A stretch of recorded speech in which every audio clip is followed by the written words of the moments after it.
Padre, cada uno de nosotros seamos hallados con hambre y sed de tu palabra. Así seamos hallados, Señor, y tú en tu misericordia sacies a tus hijos y a tus hijas, Señor. Que tú bendigas, Señor, la palabra, que tú unjas a tu hijo Francisco, que todo lo que has puesto en su corazón, Señor, Él lo vierta con una libertad que solo tu Espíritu Santo nos da. Prepara nuestros corazones y nuestras mentes para recibir en plena libertad tu palabra. En el nombre de Jesús. Amén. Bueno, verán ahí en sus boletines, dice las estrellas del reino de Dios. Quiero dar crédito. Estuve hace un mes más o menos en Chile, asistiendo a la congregación que asiste mi yerno y mi hija, y me gustó la palabra que compartió en ese momento el pastor que estaba ahí, y habló sobre justamente Mateo 18:1-5, sobre el tema de los niños. Y me di cuenta de que yo pienso que el Espíritu Santo me estaba redarguyendo que hay veces no hablamos mucho sobre los niños, y el Señor dio su lugar a los niños en la vida de la iglesia. No solamente como ministerio de niños que quisiéramos siempre estén acá participando, sino que tomar ejemplos. Entonces voy a leer mi versión que yo hice, y ustedes pueden agarrar en su Biblia, Mateo capítulo 18, versos del 1 al 5. ¿Ya? Dice así: en ese entonces los discípulos se aproximaron a Jesús preguntando: entonces, ¿quién es el más importante o notable en el reino de los cielos? Llamando a un niño, a un infante, y situándolo en medio de ellos, Jesús aclaró: en verdad les digo, definitivamente y de ninguna manera podrán ingresar al reino de los cielos si es que no se convierten o cambian y llegan a ser como un niño. Por eso el que es más importante y notable en el reino de los cielos es todo aquel que se humilla tanto como este niño. Y el que acepta o recibe a uno de estos niños en mi nombre, a mí me recibe. Por el siglo primero y empezando el segundo siglo, un hombre que se llamaba San Ignacio, ahora le dicen San Ignacio, pero no estoy hablando San Ignacio de Loyola, es otro, ese es después. Y no es este Ignacio es del siglo primero. Él había sido acusado injustamente, y Roma lo llamó para ejecutarlo a la misma ciudad de Roma, de manera de celebrar para ejecutar junto a otros cristianos, echarlos a los leones, de manera de celebrar una fiesta pagana que tenían. Ese hombre Ignacio, un santo del Señor, un varón de Dios, mientras viajaba desde Antioquía, lo estaban llevando, él se dedicó a escribir 7 cartas, y tenía su secretario. Y mientras estaba viajando, los hermanos, él era muy conocido en toda la iglesia cristiana, en todo lo que era ese tiempo, el mundo conocido. Y mientras viajaba, iban los hermanos, los discípulos, pastores, siervos del Señor a visitarlo y a saludarlo. Y no faltó el momento en que empezó a noticiarse que los hermanos en Roma estaban procurando de que llegara, si era posible, al César y a las autoridades para que él no sea ejecutado. Y él se anotició de que los hermanos estaban propiciando eso.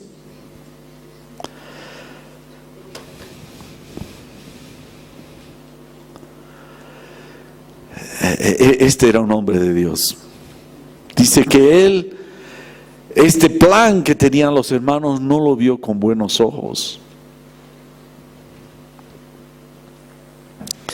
Pues él estaba dispuesto a sellar su testimonio con su sangre. Y más bien que esa gestión que estaban haciendo los hermanos le iba a impedir dar este testimonio. Entonces este obispo, este anciano,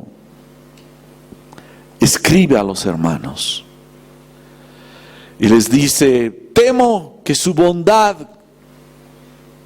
me va a hacer daño. Pues ustedes pueden lograr este plan que tienen de que yo no sea ejecutado. Pero si ustedes no prestan atención a lo que ahora les pido, me va a ser muy difícil a mí alcanzar a Dios. Mi propósito era, dice él, ser imitador de la pasión de su Dios, es decir, de Jesucristo.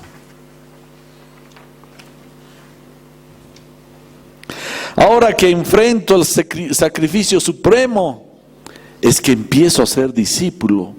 Y por tanto, lo único que quiero pedir a ustedes, hermanos, no es mi libertad, sino fuerzas para enfrentar las pruebas. No quiero solamente llamarme cristiano, sino quiero comportarme también como tal. Mi amor está crucificado.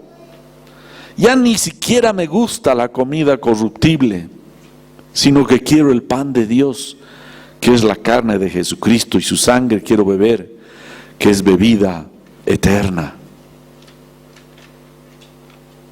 Porque cuando yo sufra, seré libre en Jesucristo, y con Él resucitaré en libertad. Soy trigo de Dios, y los dientes de las fieras han de molerme, para que pueda ser ofrecido como limpio pan a Jesucristo. ¿Y saben qué dice la historia? Que este Ignacio era el niño que Jesús puso en medio de ellos para decirles que deberían ser como él.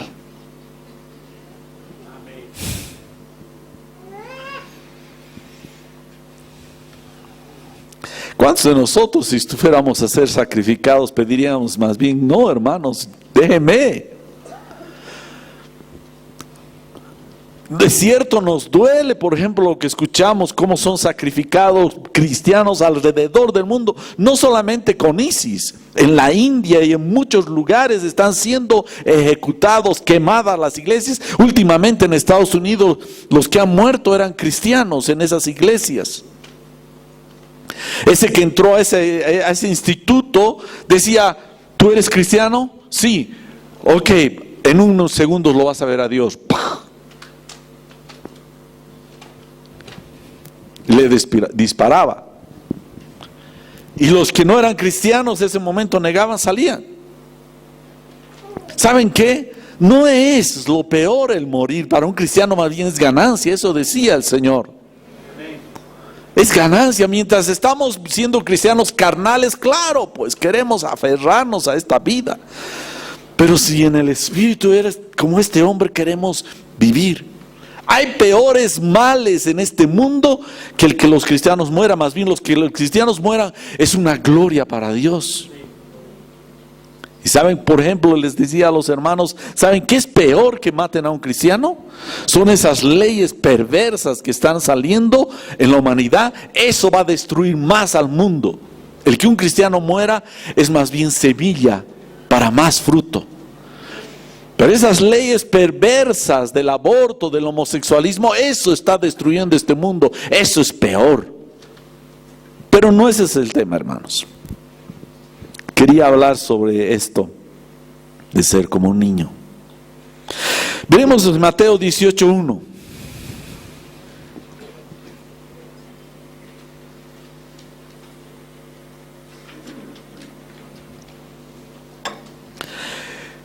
En aquel tiempo, los discípulos vinieron a Jesús diciendo: ¿quién es el mayor en el reino de los cielos?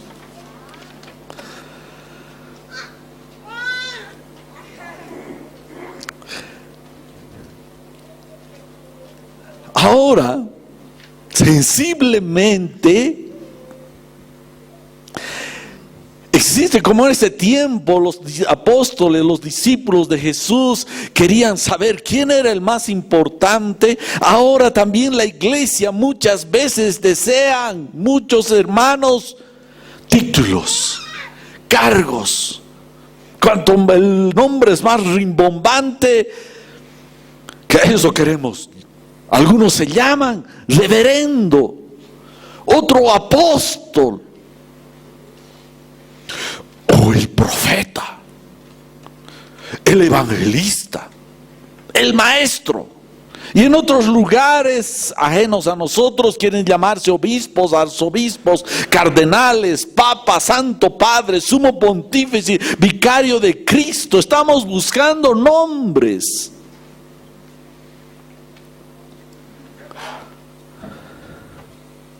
Buscando nombres como títulos, como buscar PhD. No, hermano, yo soy solamente licenciado. No, ya tengo mi maestría. No, yo tengo mi PhD, mi doctorado. Así creemos que títulos, algunos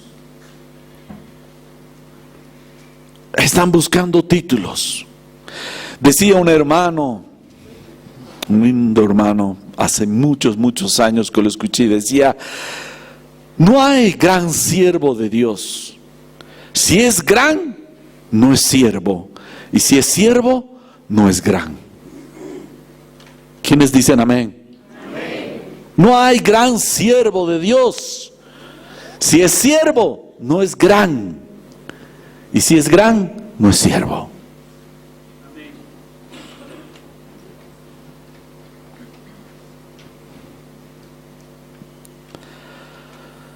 Nos relatan los evangelios, por ejemplo en Mateo 11:25, dice: en esa ocasión Jesús hizo la siguiente oración: oh Padre, Señor del cielo y de la tierra, gracias por esconder estas cosas de los que se creen sabios e inteligentes y por revelárselas a los que son como niños.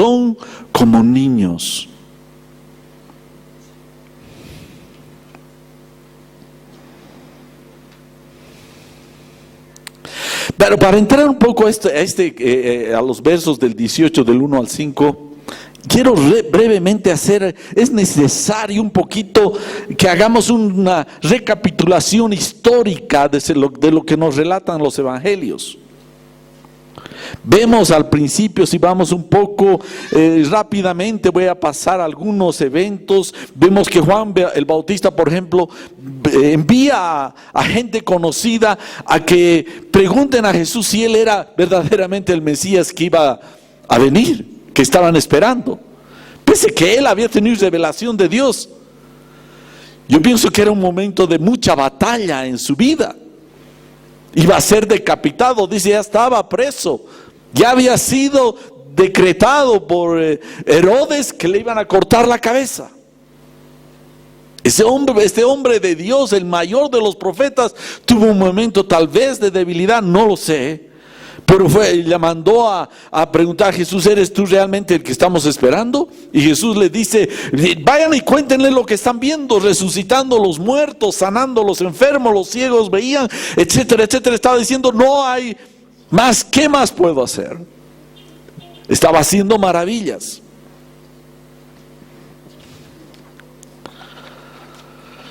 Los fariseos lo estaban asediando, acosando a Jesús todo el tiempo que podían. Enviaban a veces gente con preguntas capciosas. A veces ellos venían a Jesús para tenderle trampa en medio de las preguntas. Y todo el tiempo estaban juzgándolo, casi era una persecución moral sobre Jesús. Al colmo de hasta pecar contra el Espíritu Santo, veían milagros y empezaban a decir, eso es del diablo. El hecho que había sanidad de los enfermos. Reclamaban señales, prodigios. Aún su familia, sus familiares cercanos, sus hermanos, su madre y parientes cercanos iban a buscarlo, estaban en algún momento, dan a entender que estaban preocupados, estaban pensando que tal vez él estaba fuera de sí. ¿O qué le está pasando a Jesús? No había nadie básicamente con él. Para sus discípulos él era el indiscutible líder. Habían dejado su trabajo, habían dejado su vida de familia, ya tenían probablemente el futuro asegurado. Mateo era cobrador de impuestos, trabajaba en la renta, y seguro tenía sus mordidas. Sí, los cobradores de impuestos eran publicanos, eran las personas más bajas porque servían a los romanos y hacían sus cosas. Y estos hombres habían dejado todo por él, su vida cómoda, su vida asegurada, habían dejado.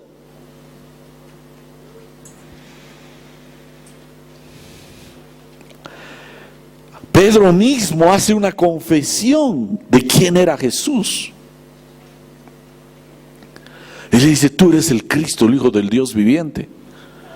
Esa confesión grandiosa, y Jesús le dice, bienaventurado. Pero cuando empieza a hablar de que iba a padecer, ese mismo Pedro le empieza a decir, maestro, no, porque se le estaba cayendo su castillo que habían armado los discípulos al decirles, Jesús, voy a morir, voy a padecer, voy a sufrir. No querían que Pedro le dice, no maestro, esto no te debe ocurrir a ti, porque él ya sabía que era el Hijo de Dios. Tú eres el Hijo de Dios, el Rey de los judíos, ¿cómo vas a morir?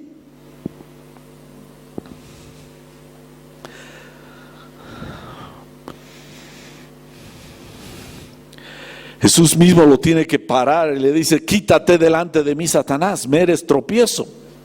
Los sentimientos de Pedro estaban, yo me imagino, era un caos. Había ya renunciado a todo, tal vez hasta su familia de alguna manera estaba alejado para servir al Señor. Era discípulo de él, veía los milagros, había hecho la gran confesión y ahora su líder, aquel Hijo de Dios a quien decía que iba a morir. Era un caos su cabecita, su corazón. Jesús agarra para alentar a dos de ellos, a Juan y a Pedro, agarra y los sube a un monte. Y se revela verdaderamente quién era Jesús. No solamente era alguien así vulgar como nosotros, porque lo era Jesús. En la carne era vulgar como nosotros. No era con ojitos celestes y su barbita bonita y bien pintudo y con esa miradita que te hacía temblar. No, era vulgar como tú y yo. Eso es en Hollywood. En la vida común dice en Isaías que era sin hermosura para que le deseemos. Y lo lleva al monte y dice que se transfigura, se transforma en algo glorioso, brilla. Sus trajes brillaban. Pedro mismo menciona ya, recordando ese evento, y dice, en su segunda carta, verso 16 del capítulo 1, dice: pues no estábamos inventando cuentos ingeniosos cuando les hablamos de la poderosa revelación de nuestro Señor Jesucristo. Nosotros vimos su majestuoso esplendor con nuestros propios ojos.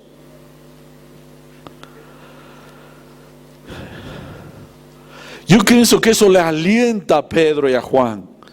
Pero saben que Jesús no estaban convencidos del todo, pareciera, porque Jesús continúa diciendo: voy a morir, voy a sufrir, voy a ser matado por la gente.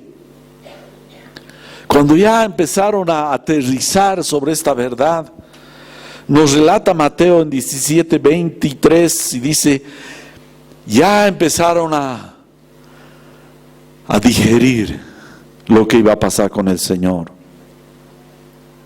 Se vieron agobiados y dice: y ellos se entristecieron en gran manera.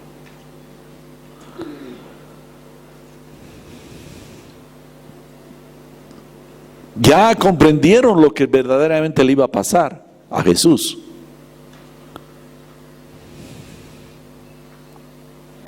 Ese trago amargo lo empezaron a tragárselo ellos.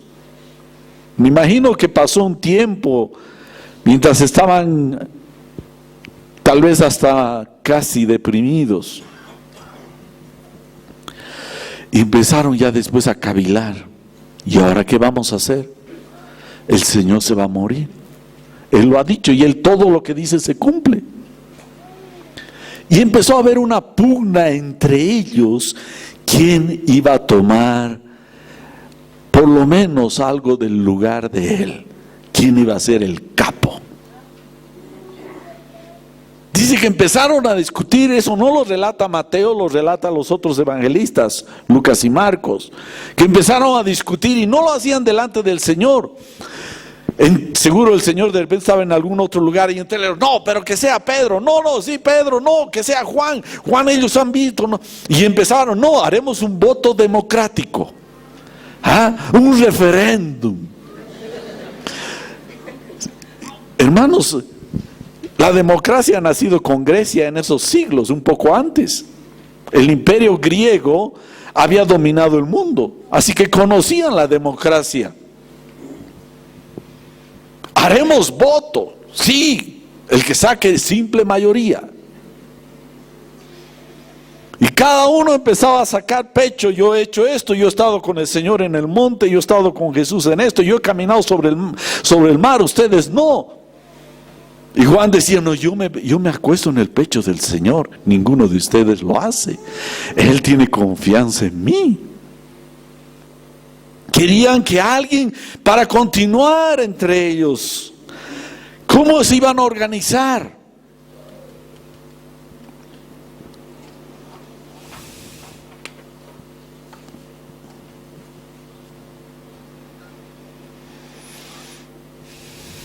Pero dice en las otras cartas, en los otros evangelios, que Jesús comprendía lo que estaba pasando, aunque no le decían, no lo hacían, porque era vergonzoso. Si Jesús decía: voy a morir, ya empezaban a decir quién iba a heredar, ya a repartirse. Era vergonzoso. Mateo no lo menciona de esa manera. Menciona que fueron a preguntarle. Tal vez fueron en distintos momentos, en el mismo momento, no lo sé. Pero el omnipresente sabía qué estaba pasando en el corazón de ellos, porque Él conoce el corazón del hombre. ¿Quién iba a ser el capo? Ese término que usa en griego es: ¿quién es el mega, el grande? ¿Quién iba a ser el capo? ¿No se han dado cuenta que eso es el ser humano busca?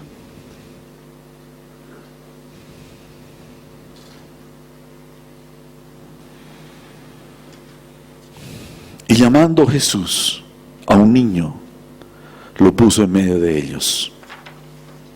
Me imagino que ha debido haber muchos niños, porque a Él le gustaba que los niños estén cerca. Jesús entraba y se movía todo el pueblo, la gente, y seguro los niños más estaban cerca. Tal vez era este Ignacio.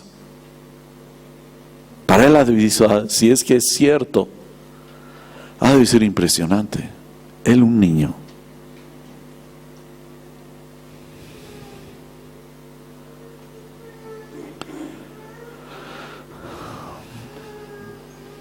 Y les dice, deben volverse como niños. Cuando está hablando de niños, está usando el término casi infante, un prepúber, es decir, antes de los 11 años, un poquito menos de 9 años, 8 años por ahí.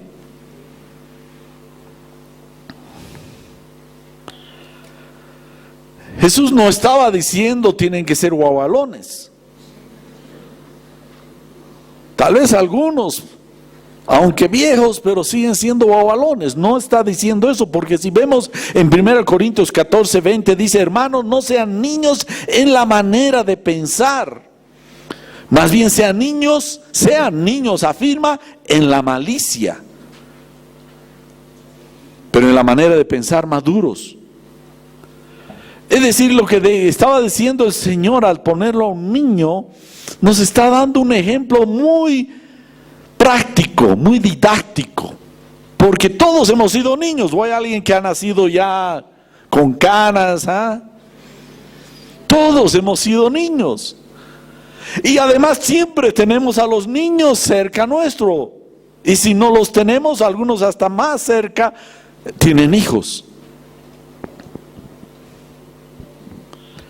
¿Qué podemos decir de los niños? Dios quiere que seamos, dice, porque si no somos como ellos, no entraremos al reino de los cielos. Él lo está diciendo. Nos está poniendo un ejemplo práctico. ¿Quieres ser como alguien? Sé como un niño.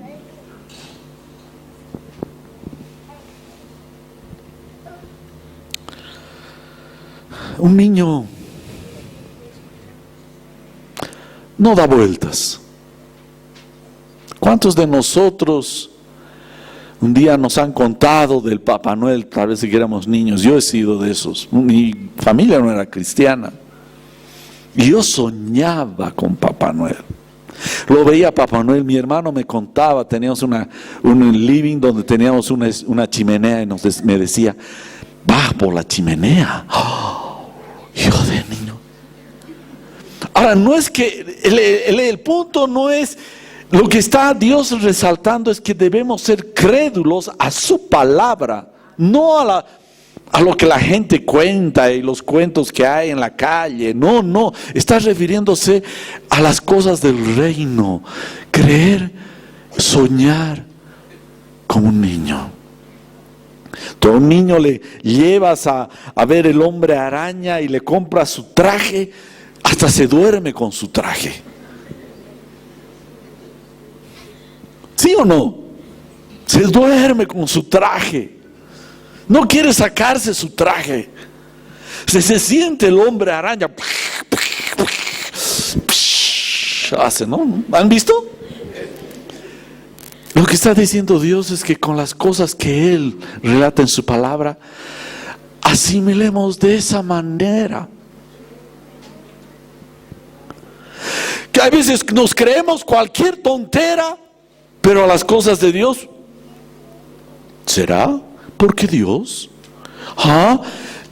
Tienes que cambiar y ser crédulo como un niño a las cosas de su reino. Amén. No darle vueltas. Con las cosas del mundo nos creemos cualquier tontera. Si vamos a ver, ya va a llegar, creo que esa película, ¿qué se llama? De la fuerza, ¿qué son esas tonteras? Star Wars, en inglés.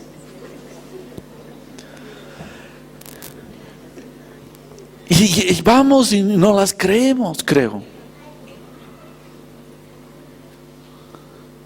Y cuando vemos la palabra de Dios, somos incrédulos.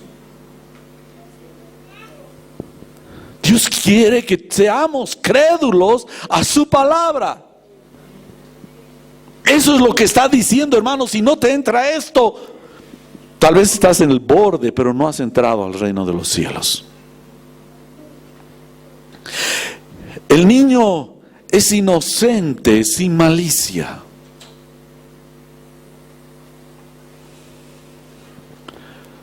¿Cuántos de nosotros hemos tenido un arranque de en algún momento alguien nos ha dado, un mentiroso nos ha dado una mala información y desde ese momento ha entrado tinieblas en nuestra vida? O tal vez eras un niño o una niña y alguien te ha violado. Tu inocencia ha matado.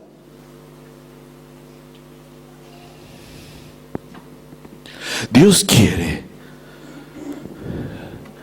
que seamos, pese a que haber vivido lo que sea, no importa, seamos inocentes, sin malicia, inocentes. No estar pensando, uy, quiere engañarme uy, ¿qué será? Sí, ¿por qué? ¿Qué se cree que me ha mirado? ¿Por qué me habrá mirado así? Es decir, vuela una mosca, esta mosca me está tratando de estafar. Y lo digo, hay veces estamos pensando todo mal. Y no es todo mal. ¿Saben qué? Tenemos que vestirnos con cierta ingenuidad en nuestro corazón. Mi marido, ese olor de ese perfume, me estás traicionando, y que todos los días me estás traicionando, y él te dice no. Cuando te diga no, créele. Y si no va donde Dios, dile: Dios, él dice que no, pero a mí me huele otro perfume que no es el mío. Revélame y descansa en Dios, pero no estés jabonándole, o viceversa. Inocencia. Otra de las cualidades es que el niño es enseñable.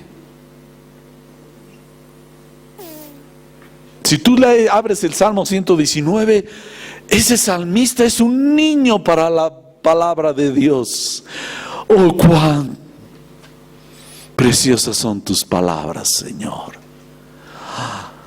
Seamos enseñables de Dios. No puedes ir a aprender enseñables. Estoy hablando de Dios, de su palabra. Cuando hablas sus escrituras, ten un corazón de niño. Enseñable. Algunos, chaché, qué difícil enseñarles. Están hechos, son monolitos. Están labrados en piedra. No se cambia ni se le mueve nada en su corazón. Hermano, si quieres entrar al reino de los cielos, tienes que ser enseñable. Discípulo significa que aprende de su maestro. Amén. Otra cualidad, y esta cualidad mencionaba este pastor que me gustó mucho, dice: la cualidad de asombrarse. Qué linda es esa cualidad que tienen los niños, ¿o no? Si es un niño, agárrale, puedes traer un autito de tapas de sus llantas, son tapas de refresco. ¡Oh! ¡Qué belleza! Su autito se asombra de cosas pequeñas. Cuando le muestras las cosas, un animalito, se puede quedar horas mirando al animalito, el pescadito, ahí en la pecera, horas. O lo llevas a ver a un tractor que está trabajando, no quiere irse. Vamos, ya es hora de almuerzo. No. Debemos tener la cualidad de asombrarnos de la creación de Dios, de la mano de Dios. Unas veces, principalmente cuando estábamos en el pasaje Culgis, hemos hecho algunas encuestas. Y me gusta, la encuesta decía, hasta ahora que ha quedado marcado. Hermano, ¿has visto el poder de Dios moverse en medio de la reunión, el Espíritu Santo? Y casi el 98%, qué lindo hermano, Dios me ha bendecido. Y había uno o dos, ¡oh, qué feo! ¿Qué pasa aquí? ¿Saben qué? Se andan quejando hasta de lo bueno. ¿Cómo está tu corazón? ¿Sabes? Si no te vuelves como un niño y te asombras de las cosas de Dios, no vas a entrar. Este hermano quiere que sea como un niño.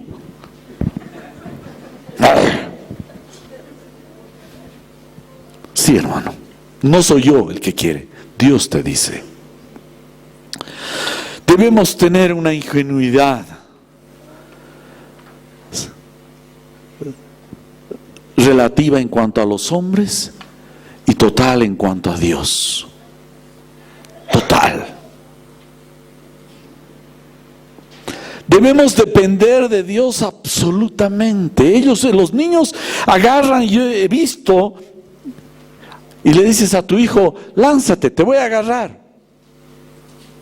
¿Y qué hace el niño? Pequeñito se lanza. Confía. Pero si ha entrado a la malicia del hombre, no quiere.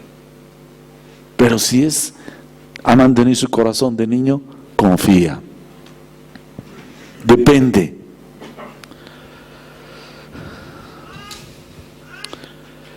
¿Saben qué, hermanos? Y voy a decir algo que he estado hace meses meditando. A mí no me preocupa, ni tampoco me es y no quiero menospreciar, pero si quieren simplemente llamarme Francisco, llámeme. Si quieres llamarme pastor, si quieres hazlo, pero no me va a incomodar si me llamas Francisco. Los títulos, lo que interesa es el respeto que yo te tengo a ti y tú me tengas a mí. Después no interesa el título.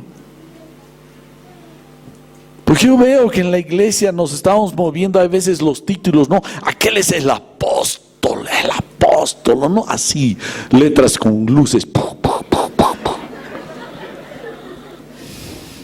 No quiero condenarlos a esos, pero hay veces como nuestro corazón debería aprender esta lección. Dios dice, lo que está diciendo es, no necesitas que te llamen apóstol, profeta, pastor, no. Si quieres lo haces, pero no me interesa. Y no quiero que me interese eso. Hermano, o Francisco. Parece que queremos ser una casta. Entonces Jesús, llamándoles en Mateo 20, 25, 28, después dijo, ¿sabéis que los gobernantes de las naciones se enseñorean de ellas y los que son grandes ejercen sobre ellos potestad? Mas entre ustedes no será así, sino el que quiera hacerse grande entre ustedes debe ser su servidor.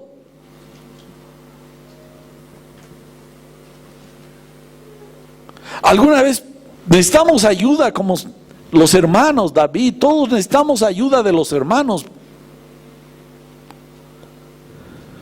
Porque no alcanzamos a hacer todo. Pero no te sientas mal servir, mover las sillas o hacer pequeñas cosas. No, hazlo. Y el que quiera ser el primero entre ustedes será su siervo. Como el Hijo del Hombre no vino para ser servido, sino para servir y para dar su vida en rescate por muchos. Jesús servía. Él servía. Y se hacía ayudar con sus discípulos, pero él hasta a los discípulos les servía. No es malo, más bien es bueno. ¿Quieres ser una estrella en el reino de los cielos?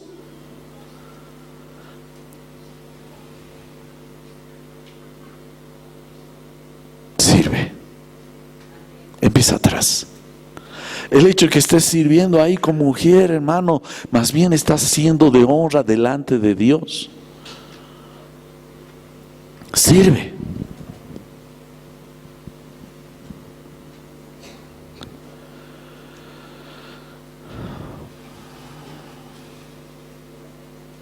servir. A veces nos sentimos como avergonzados de, ay, voy a hacer esto. No, no, hermano. Delante de Dios, tú eres... ¿Qué es lo que está pasando actualmente? En el mundo, sus reconocimientos son, ¿no? ¿Cómo son sus reconocimientos? Vemos las estrellas del cine, ¿no? ¡Ah! Vas a ver, los ves ahí en la televisión cuando están entrando en la alfombra roja, ¿no? ¡Ah! Se jalan los pelos. ¿Y quiénes son? Personas soberbias, viviendo en pecaminosidad, orgullosos. Nadie puede vivir a veces a su lado, irritables. Esos son los que reciben honra. O a otros, vamos más allá, los que reciben los premios Nobel. El mundo está lleno de eso. Reciben esto y reciben aquello y son grandes entre los hombres, pero no son delante de Dios. El que quiere ser más grande en la iglesia y delante de Dios, tiene que ser el que más sirve. ¿Quiénes dicen amén? Amén. Eso es. Hermano, yo no sirvo. ¿Qué pues es eso? Yo no me voy a... Vas a ser último en el reino de Dios. Por eso aclaró Jesús en el verso 3 y 5. Dice, de cierto les digo, que si no se vuelven o se hacen como niños, no entrarán en el reino de los cielos. Así que cualquiera que se humille como este niño, ese es el mayor en el reino de los cielos. Por eso dice, ¿sabes qué dice Pedro? Dicen, él entendió este principio. Ese Pedro que quería ser el primero, el capo, aprendió eso. ¿Y qué dijo? Humillaos pues bajo la poderosa mano de Dios, para que Él les exalte cuando fuere tiempo. A su tiempo, Dios te va, si tú estás sirviendo, dale el tiempo a Dios y Él te exaltará.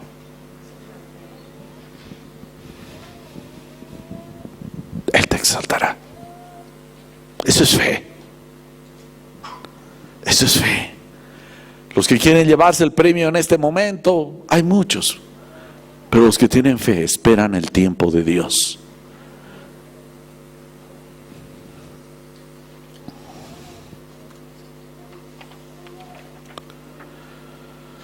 Volverse en aquellas cualidades de un niño. Aunque somos ya mayores, no nos vamos a volver como la bonita vecindad, como es del Chavo del 8, ¿no?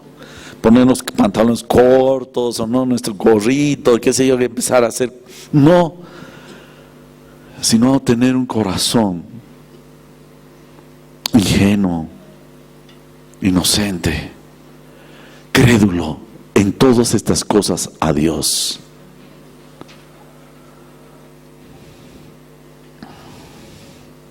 Es contraproducente al mundo.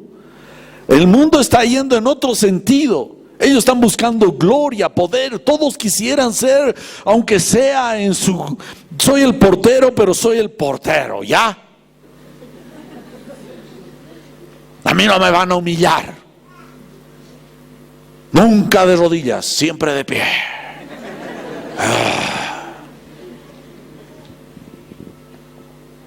No es así. Ese es el mundo. Los cristianos estamos yendo como en esas maratones. Todos están corriendo hacia un lugar y nosotros estamos yendo hacia el otro sentido. Si no, no tienes lugar. Eso es lo que le dijo Pedro: me vas a alabar tú a mí, es el Señor, el creador del universo. Si no te lavo, no tienes parte. Y este Pedro aprendió, no solo, Señor, mis pies, sino todo. Báñame, Señor, de tu humildad. El cual, siendo Dios, igual a Dios, no se aferró Se despojó, se quitó su traje glorioso, el control del universo, y bajó y se hizo hombre. Y no solo se hizo hombre, sino que se humilló hasta la cruz. Lo escupían, lo insultaban. A ver, tú aguantá alguno de esos. Que a ver, alguien te escupa. Quiero ver, tu cristiano.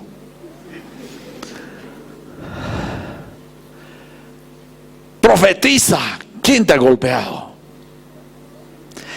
¿Se dan cuenta ese Dios que tenemos? ¿Qué humildad y calidad de carácter? Ese es Dios. ¿Saben quién era Mahoma? ¿Por qué están persiguiendo? Muchos dicen, no, el musulmán no es tan así. No, si tú estudias la vida de Mahoma, él era un guerrero, un hombre soberbio, tenía un alguien que le escribía lo que él decía que Dios le revelaba. Y un día, y le corregía el que estaba escribiendo y le decía, no se dice así, esto debe ser así.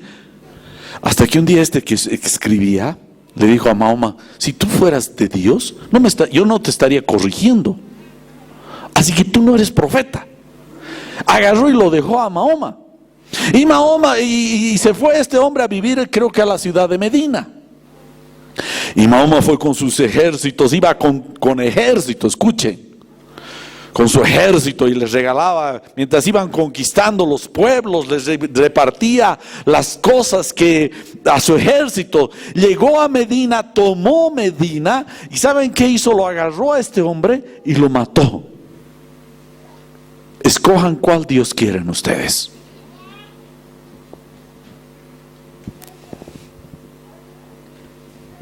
¿Saben la ignorancia del mundo? Para eso hay 1.200 millones de hombres que dicen que son musulmanes y necesitan a un Cristo que dio su vida por ellos.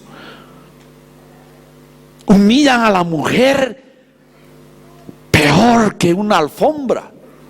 Un animal es más elevado.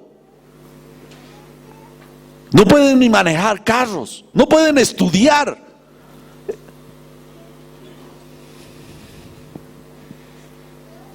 Y esos 1.200 millones de personas ignoran quién es Jesucristo.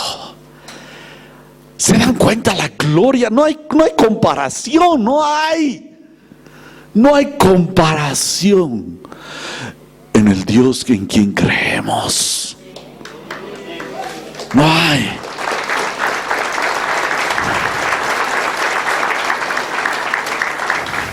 Por eso este hombre, Ignacio, decía, no, permítanme morir. No me quiten esa gloria. Por eso Jesús dice, si no se vuelven y no se hacen como niños, no podrán entrar al reino de los cielos. Párense, por favor. ¿Qué es volverse? Estoy caminando en el sentido, ahora voy a ser el más mayor, el más serio, ¿no? Ahora tengo que aprender a ser como un niño. Soy alguien desconfiado. Hasta desconfío de mi sombra. Desconfío de todos. Confianza ni en mi camisa. Pero ahora voy a confiar en Dios. Antes cuestionaba las cosas, me venía aquí a la reunión, no hay que perder la compostura. Pierde la compostura, hermano, por Dios. Vale la pena nuestro Dios. Por eso dice, si no se vuelven, es dar un cambio, transformarse, convertirse. Si no te conviertes en un niño. Y después continúa diciendo, si no te haces, aquí viene del griego ginomai, que significa génesis, si no naces como un niño, experimentas eso nuevo, no vas a poder entrar al reino de los cielos.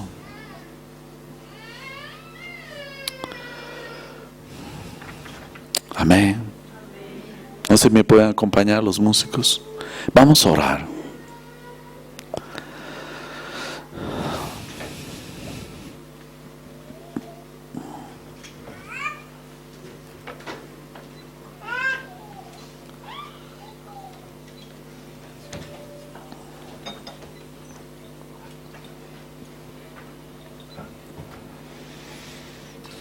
Señor, aunque hemos nacido en nuestra carne como niños, Señor, hemos perdido. Y el mundo nos ha cambiado la inocencia por maldad, por desconfianza, por incredulidad. Enséñanos a ser niños. Señor, ayúdanos a reaprender, Señor. Señor, a mirar. Señor, queremos ser como ese barro, Señor, en las manos del alfarero, Señor, para ser dúctiles, maleables, Señor. Señor, y danos ese corazón de niño, pero con tus cosas, con tu reino, con tu palabra, y en una actitud, Señor, cándida, Señor, delante de ti, de todo lo que tú dices en tu palabra. Señor, enséñanos.